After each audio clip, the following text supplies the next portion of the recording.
Si alguien me hubiera dicho hace un año que yo, Alessandro Moretti, vendedor de naranjas en el mercado de Viale Papiniano en Milán, iba a creer en milagros, le habría escupido en la cara. No de mala educación, entiéndeme, sino porque durante 3 años completos mi boca solo sirvió para maldecir. Maldecir a Dios, maldecir al destino, maldecir cada mañana que tenía que abrir los ojos y recordar que mi hijo Francesco ya no estaba en este mundo. Pero lo que pasó aquel 12 de octubre, en el 3er aniversario de su muerte, partió mi vida en dos como si fuera una de esas sandías que cortaba todos los días en mi puesto. Y te voy a contar todo, sin adornos, sin poesía barata, porque si hay algo que aprendí es que la verdad no necesita maquillaje. Déjame llevarte atrás por un momento, para que entiendas el hombre que yo era antes de aquella tarde en el cementerio. Francesco murió a los 19 años en un accidente tan estúpido que todavía me hierve la sangre cuando lo recuerdo. Fue en una de esas noches de verano en las que Milán se pone insoportable, cuando el calor rebota en el cemento y los jóvenes salen a buscar cualquier cosa que los haga sentir vivos. Mi hijo iba en moto con unos amigos y un idiota borracho se pasó un semáforo en rojo. Así de simple, así de brutal. Un segundo Francesco estaba vivo, planeando su futuro, haciendo bromas sobre mudarse a Florencia para estudiar arquitectura, y al siguiente estaba tirado en el pavimento mientras las luces de la ambulancia pintaban la calle de rojo y azul. El funeral fue hace 3 años, pero para mí ese día nunca terminó. Me quedé atrapado en ese momento como un insecto en ámbar. Mi esposa Lucía intentó sostenerme durante los primeros meses, pero yo era un pozo sin fondo. Cada vez que ella mencionaba el nombre de Francesco, yo salía de la casa dando un portazo. Cada vez que sugería que fuéramos a terapia o que habláramos con el cura de la parroquia, yo me servía otra copa de grappa y me encerraba en el cuarto de mi hijo. Al final, Lucía se fue. No la culpo. Nadie puede vivir con un fantasma, y yo me había convertido en eso. Un hombre que respiraba pero que estaba más muerto que los que dormían en el cementerio monumental. Mi rutina era mecánica, automática, como esos muñecos de cuerda que caminan hasta que se les acaba la energía. Me levantaba a las 4 de la mañana para ir al mercado mayorista, cargaba las cajas de frutas y verduras en mi camioneta vieja, montaba mi puesto en Viale Papiniano antes de que amaneciera. Pasaba el día gritando precios, pesando naranjas, cobrando billetes arrugados. La gente del mercado me conocía como Alessandro el Gruñón, el que nunca sonreía, el que te daba el vuelto con cara de pocos amigos. No me importaba. El mercado era solo un escenario, donde yo representaba el papel de hombre vivo, pero por dentro era puro desierto. Las noches eran peores. Volvía a mi apartamento vacío en la periferia, ese departamento que alguna vez estuvo lleno de risas y discusiones familiares y ahora solo tenía silencio y polvo. Me sentaba en la cocina con mi botella de grappa y miraba las fotos de Francesco que todavía colgaban en la pared. Mi hijo con 5 años, sonriendo sin un diente de adelante. Mi hijo a los 12, con el uniforme del equipo de fútbol. Mi hijo a los 18, abrazándome el día que aprobó el examen de bachillerato. Bebí hasta que las imágenes se volvían borrosas, hasta que el dolor en el pecho se transformaba en un entumecimiento que al menos me dejaba dormir unas horas. Y Dios se convirtió en mi enemigo personal. Yo había sido criado católico, como todos en mi generación. Había hecho la primera comunión, la confirmación, me había casado en la iglesia. Pero cuando Francesco murió, todo eso se evaporó como agua en el pavimento caliente. Si Dios existía, razonaba yo, era un sádico que se divertía aplastando hormigas. Un niño de 19 años lleno de futuro, muerto por la estupidez de un borracho que ni siquiera recibió cárcel, solo una multa y suspensión de licencia. Esa era la justicia divina. Eso era el amor de Dios. Así que cada vez que pasaba frente a una iglesia, y en Milán hay una en cada esquina, yo escupía en el suelo. No me importaba si alguien me veía. Era mi forma de decirle a ese Dios invisible que podía irse al infierno, junto con todas sus promesas vacías de consuelo y vida eterna. El único acto que podría llamarse bueno en toda mi existencia de esos 3 años era algo que hacía casi sin darme cuenta. En el mercado había una señora mayor, la señora Isabela, que venía todos los viernes a comprar frutas. Era una mujer pequeña, encorvada, con un bastón y una bolsa de tela raída. Siempre elegía las naranjas más feas, las que estaban un poco magulladas porque eran más baratas. Algo en mí, algún resto de la persona que había sido antes, no soportaba verla llevarse mercadería de segunda. Así que cuando ella no miraba, yo cambiaba las naranjas feas por las mejores, las más jugosas y brillantes. Y cuando llegaba el momento de cobrar, le decía un precio más bajo del real. A veces hasta le regalaba unas mandarinas extra. Ella me agradecía con esa dulzura de las abuelas italianas, y yo solo gruñía algo y me daba la vuelta. Nunca le dije por qué lo hacía, ni siquiera yo mismo lo sabía. Tal vez era mi forma de robarle un poco de bondad a un universo que me parecía completamente podrido. Entonces llegó el 12 de octubre, 3 años exactos desde que enterramos a Francesco. Me desperté esa mañana con un peso en el pecho que era casi físico, como si alguien hubiera puesto una piedra sobre mis pulmones. El cielo de Milán estaba del color del plomo, cargado de nubes bajas que amenazaban lluvia. Cerré el puesto del mercado temprano, algo que nunca hacía, y tomé el tranvía hacia el cementerio monumental. No iba a rezar, iba a reclamar. El cementerio monumental de Milán es un lugar extraño, lleno de esculturas dramáticas y mausoleos que parecen pequeños palacios. Hay ángeles de mármol con caras tristes, tumbas con columnas griegas, estatuas de mujeres llorando. Todo muy teatral, muy italiano. La tumba de Francesco era simple en comparación. Solo una lápida gris con su nombre, las fechas y una foto suya sonriendo. Yo había elegido esa foto porque no soportaba las formales, las serias. Quería recordar a mi hijo como era, alegre, luminoso, lleno de vida. Me senté en el banco de piedra frente a su tumba. Estaba húmedo por la humedad del otoño, y el frío se me metió en los huesos inmediatamente. El aire olía a tierra mojada y a flores podridas, ese perfume dulzón y desagradable de los cementerios. Miré la foto de Francesco y sentí que la rabia me subía por la garganta como bilis. Quería gritarle a esa piedra fría, preguntarle dónde estaba, exigirle que me demostrara que había algo después de la muerte. Pero solo me salió un suspiro tembloroso y patético. Fue entonces cuando escuché los pasos. Eran pasos ligeros sobre la grava del camino, el sonido de zapatillas deportivas. Levanté la vista y vi a un chico, de unos 15 años, caminando hacia donde yo estaba. Llevaba una chaqueta deportiva azul marino, vaqueros y una mochila al hombro. Parecía un estudiante normal, tal vez alguien que había venido a visitar la tumba de algún familiar. Pero lo que me llamó la atención fue su cara. Tenía una de esas caras que te hacen pensar en santos de las pinturas antiguas, con una luz propia que no tenía nada que ver con el sol gris de ese día. El chico se detuvo a unos metros de mí y miró alrededor, como apreciando la arquitectura del cementerio. Luego sus ojos se posaron en mí y sonrió. No fue una sonrisa de cortesía, de esas que los desconocidos se lanzan por educación. Fue una sonrisa que parecía llena de algo que yo no podía identificar. Algo como reconocimiento, como si él me conociera. Y entonces habló. Me llamó por mi nombre. Alessandro, dijo, como si fuéramos viejos amigos. Mi cuerpo se tensó inmediatamente. La paranoia que había cultivado durante 3 años me hizo pensar que era un ladrón, alguien que me había seguido desde el mercado para robarme. Le pregunté, con la voz más dura que pude, cómo sabía mi nombre.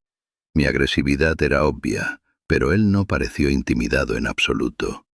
El chico no respondió directamente.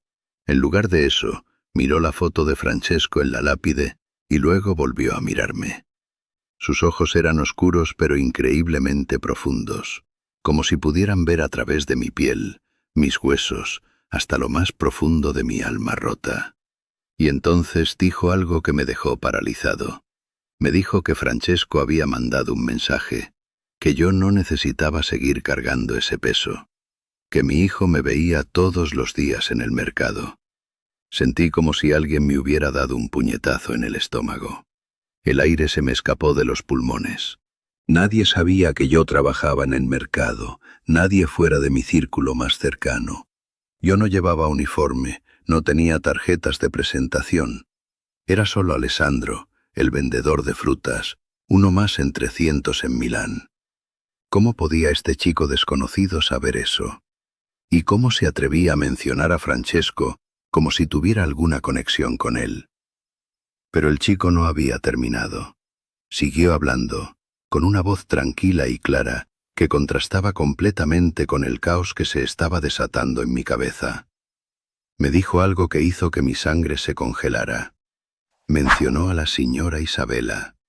Dijo que Francesco sabía que yo separaba las mejores frutas para ella, que sabía que no le cobraba el precio completo. Detalles que nadie, absolutamente nadie en el mundo conocía excepto yo. Mi primera reacción fue de furia.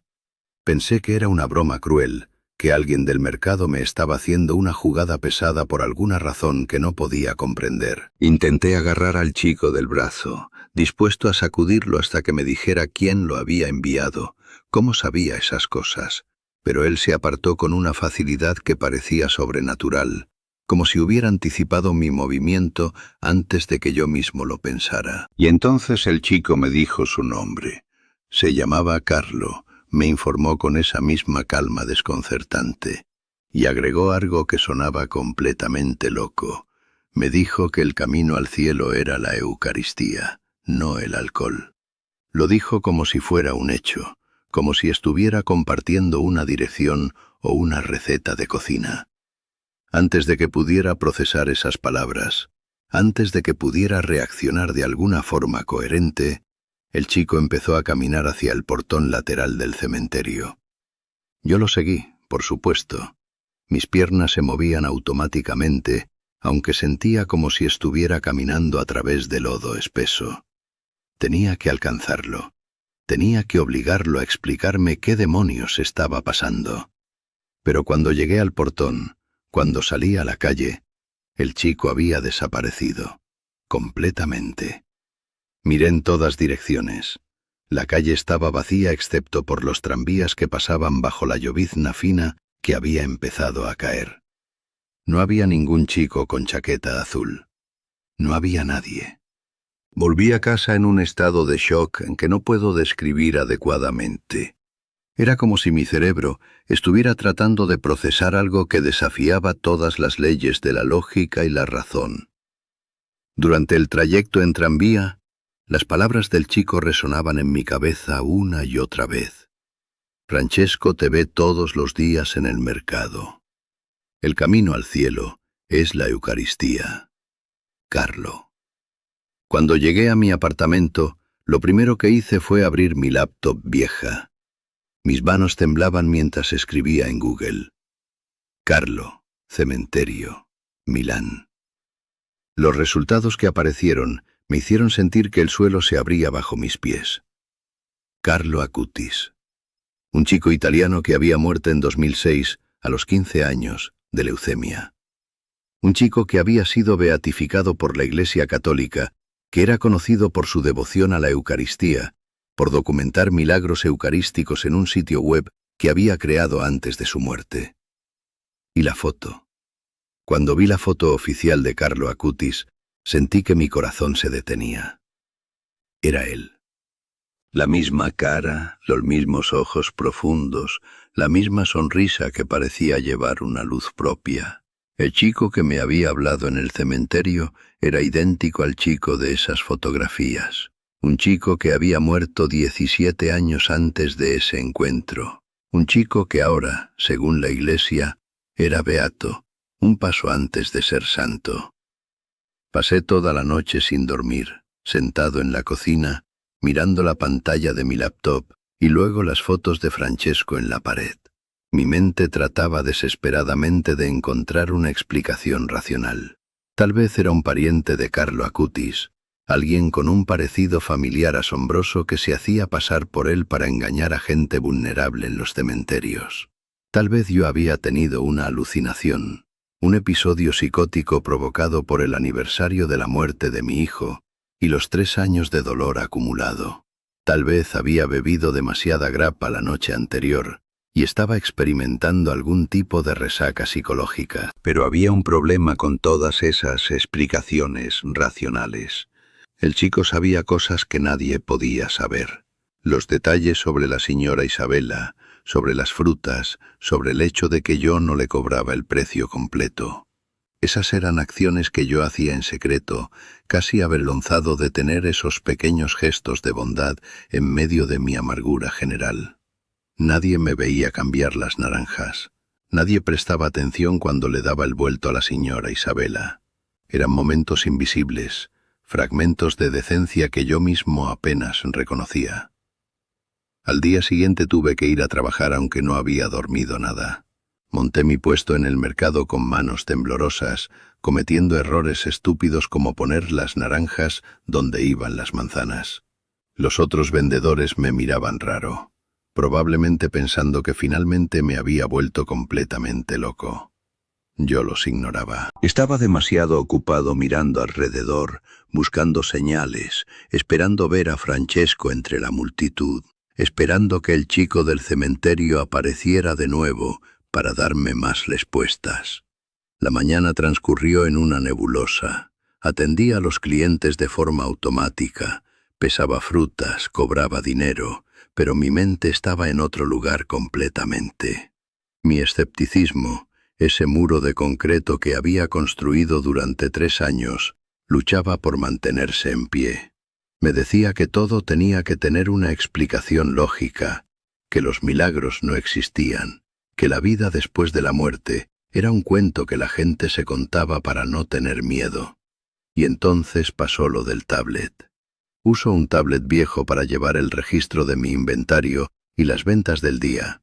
Es un aparato básico, nada sofisticado, con una aplicación simple que yo mismo instalé para hacer cuentas. Alrededor de las 11 de la mañana, mientras estaba pesando 1 kilo de tomates para una cliente, el tablet empezó a vibrar de forma intensa. Al principio pensé que era un error del sistema, algún virus o mal funcionamiento.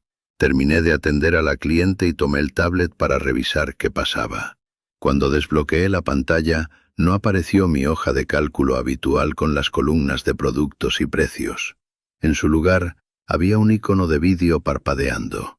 Lo toqué sin pensar demasiado, esperando que fuera alguna actualización automática o publicidad. Pero lo que apareció me hizo caer de rodillas en medio de mi puesto, rodeado de cajas de frutas y clientes que se quedaron mirándome con preocupación. Era un vídeo, una grabación de la cámara de seguridad de mi propia banca, fechada apenas 5 minutos antes. Yo tengo una cámara pequeña instalada en la esquina del toldo, más que nada para disuadir robos cuando dejo el puesto solo por un momento. Es una de esas cámaras baratas que graban en baja resolución y guardan los archivos en una tarjeta de memoria. Nunca la reviso a menos que haya algún problema. Pero en este video, que de alguna manera se había transferido automáticamente a mi tablet sin que yo hiciera nada, podía verme a mí mismo. Estaba justo en la escena que había ocurrido minutos antes, entregándole el saco de naranjas a la señora Isabela, sonriendo levemente, mientras ella me agradecía con esa dulzura de abuela que me partía el corazón. Hasta ahí nada extraño. Pero entonces lo vi. Al lado mío, en el video, había una figura. No era una sombra, no era un error de píxeles o un reflejo de luz. Era una forma humana, luminosa, del tamaño de un chico adolescente. La figura tenía su mano apoyada en mi hombro, justo donde yo había sentido un peso cálido durante esos minutos sin entender qué era. Y la figura estaba mirando directamente a la cámara, sonriendo. Incluso en la baja resolución del vídeo, pude reconocer esa sonrisa. Era Francesco, mi hijo. No había duda posible. Los rasgos eran borrosos por la naturaleza de la grabación, pero la forma de la cabeza, la postura, la sonrisa característica que solía tener cuando estaba particularmente feliz, todo era inconfundiblemente él. Y había algo más. La figura brillaba con una luz suave, como si estuviera hecha de una sustancia diferente a la materia normal, como si fuera parte de este mundo pero también de otro. Me quedé allí arrodillado no sé cuánto tiempo.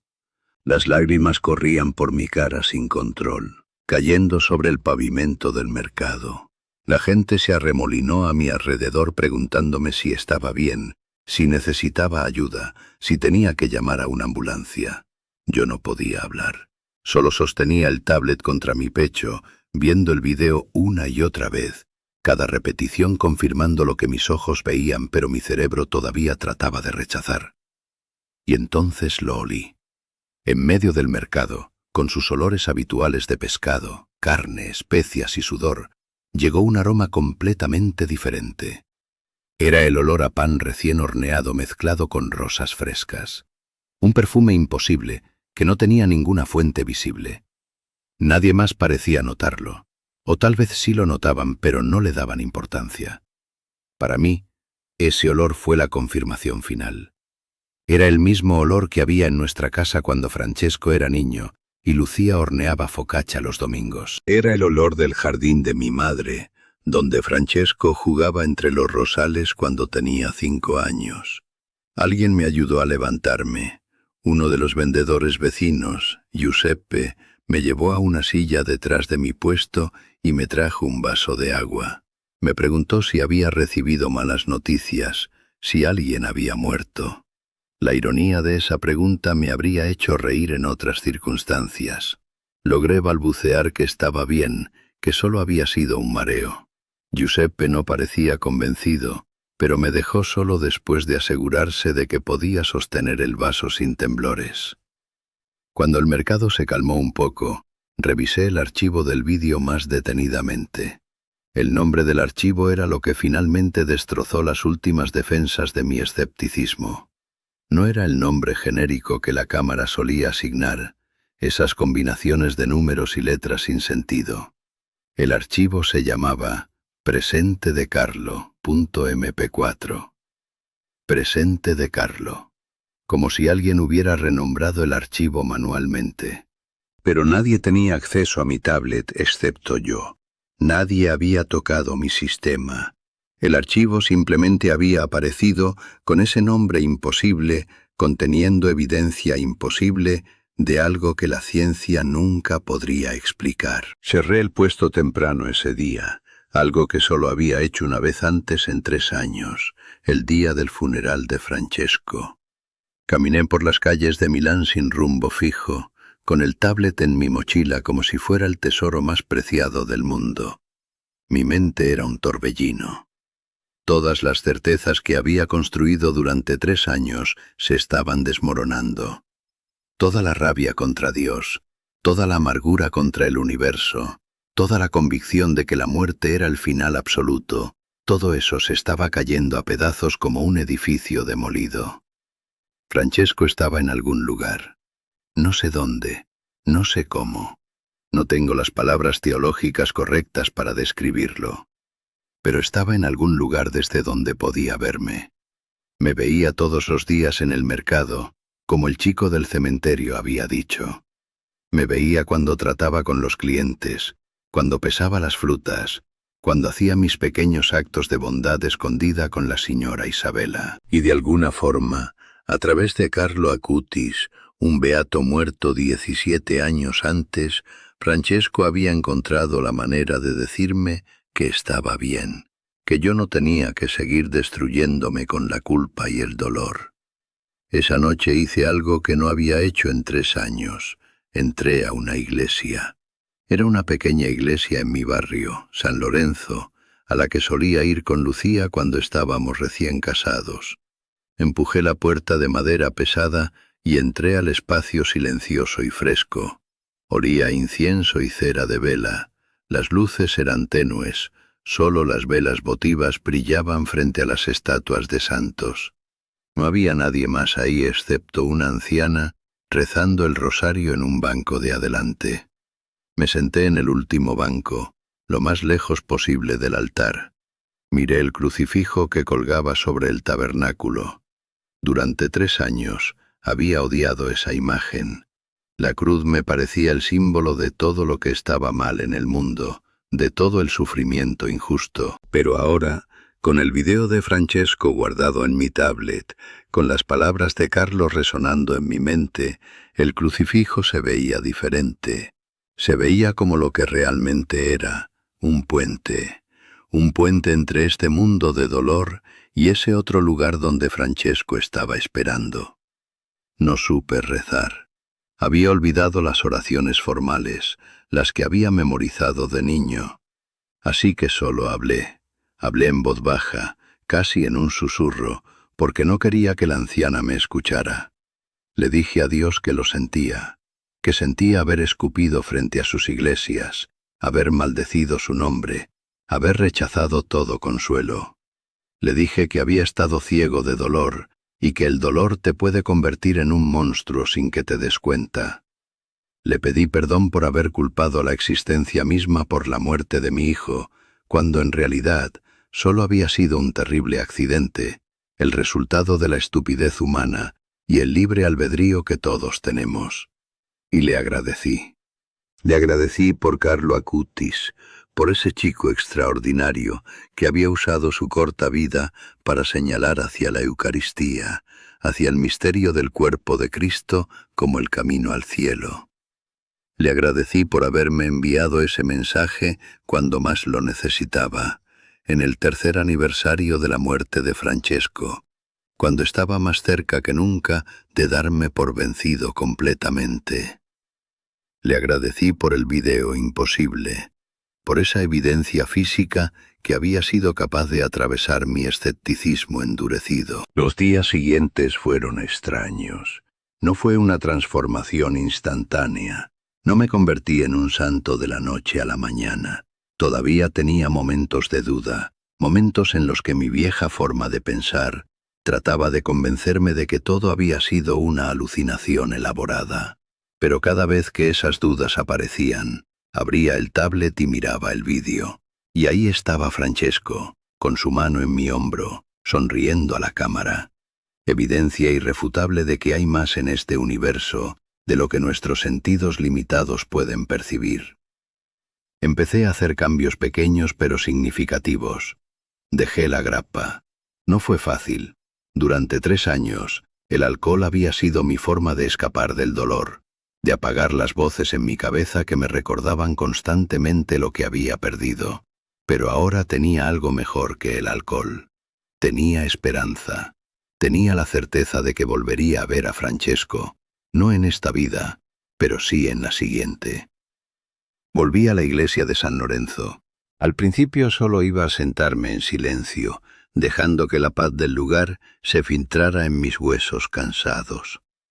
Luego empecé a asistir a misa los domingos. La liturgia me resultaba extraña después de tantos años, las palabras familiares pero olvidadas.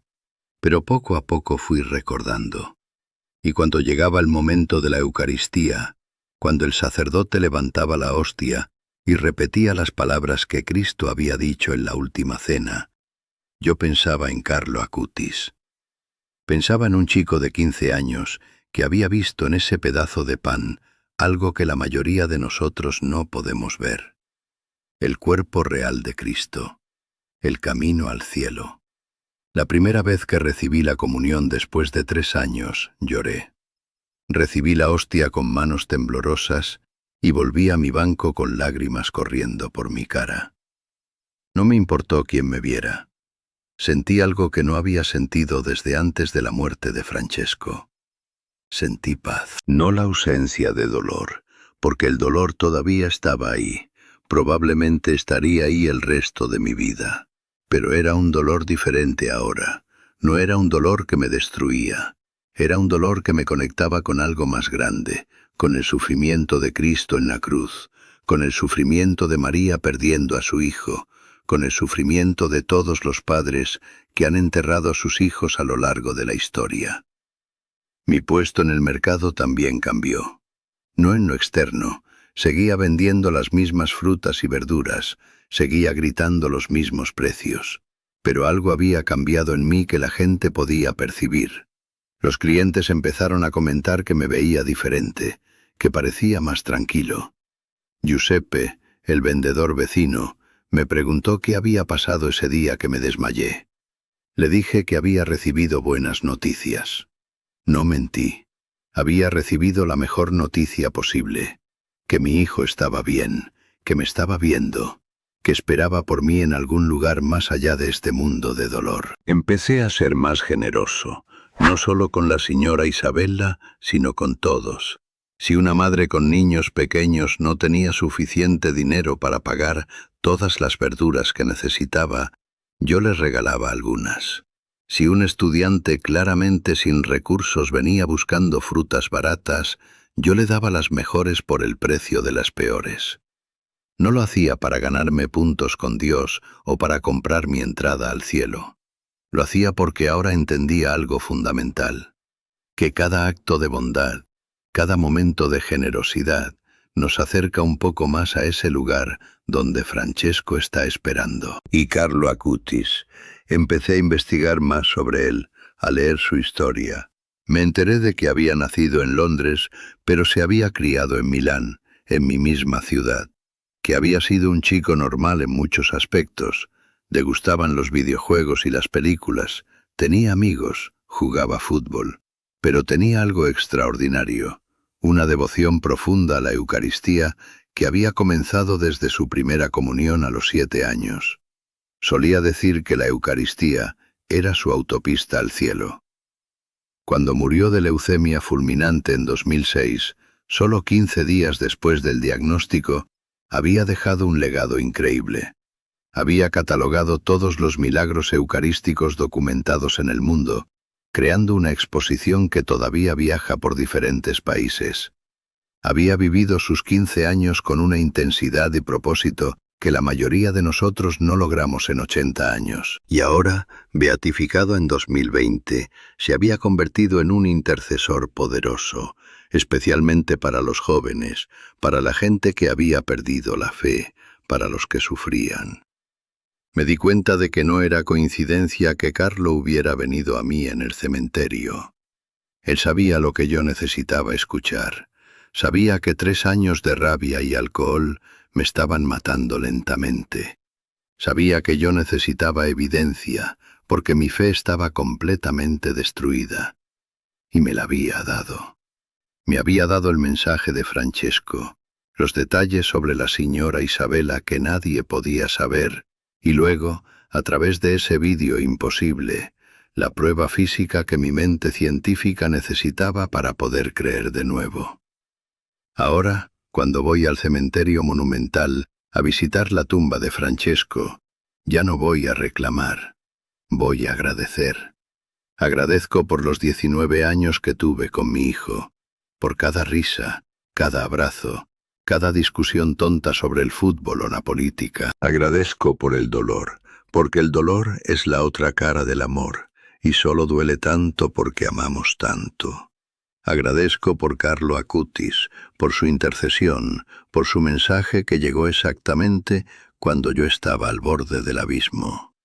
Le hablo a Francesco, le cuento sobre el mercado, sobre los clientes, sobre las temporadas de frutas. Le cuento que la señora Isabella sigue viniendo todos los viernes y que yo sigo dándole las mejores naranjas. Le cuento que dejé de beber, que volví a la iglesia, que estoy tratando de ser el hombre que él habría querido que fuera. Y siento que me escucha. No es una sensación mística o extraordinaria. Es algo simple y profundo, la certeza de que las personas que amamos nunca nos dejan realmente, que están presentes de formas que no siempre podemos ver o tocar, pero que son reales de todas formas. He compartido mi historia con algunas personas. No con muchas, porque sé que suena loca. Un encuentro con un beato muerto en un cementerio.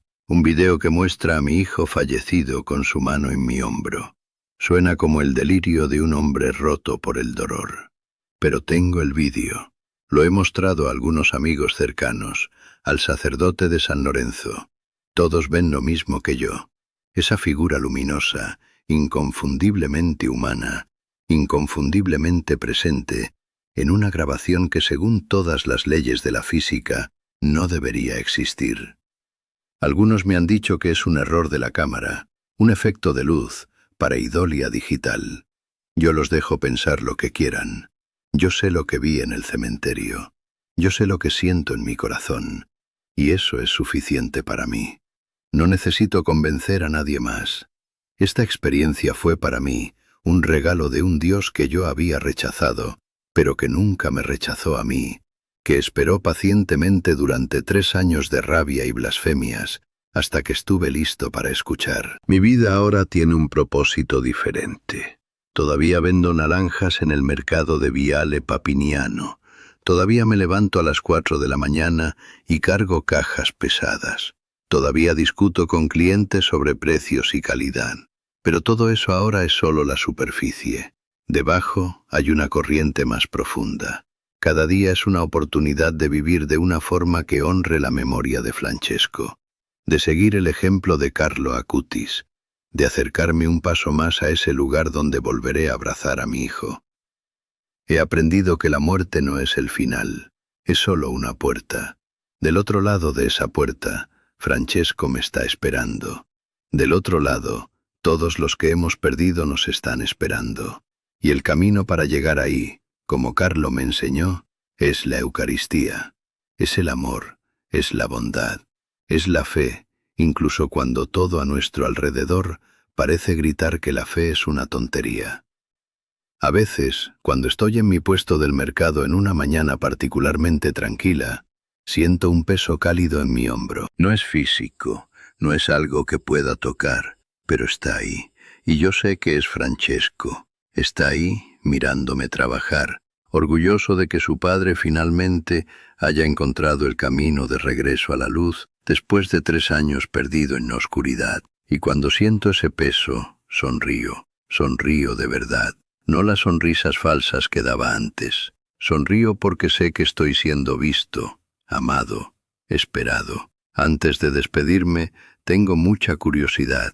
¿Desde dónde me estás viendo? Déjame tu ciudad o país en los comentarios. Me encanta saber hasta dónde llegan estas historias. Y si este relato te tocó el corazón, por favor, suscríbete al canal. Tu apoyo significa todo para mí y me ayuda a seguir compartiendo estas experiencias con ustedes. Si has perdido a alguien y piensas que se fueron para siempre, déjame decirte algo desde el fondo de mi alma. Ellos están ahí. Te ven en los momentos que crees que nadie te mira. Te ven en tus actos de bondad escondida. Te ven llorar en las noches solitarias. Y están esperando por ti del otro lado. No pierdas la fe. No desperdicies años como yo lo hice, envenenándote con rabia y alcohol. Ellos viven, y algún día, si vivimos como debemos, volveremos a estar juntos. Eso no es una esperanza vana, es una promesa. Y Carlo Acutis me lo demostró.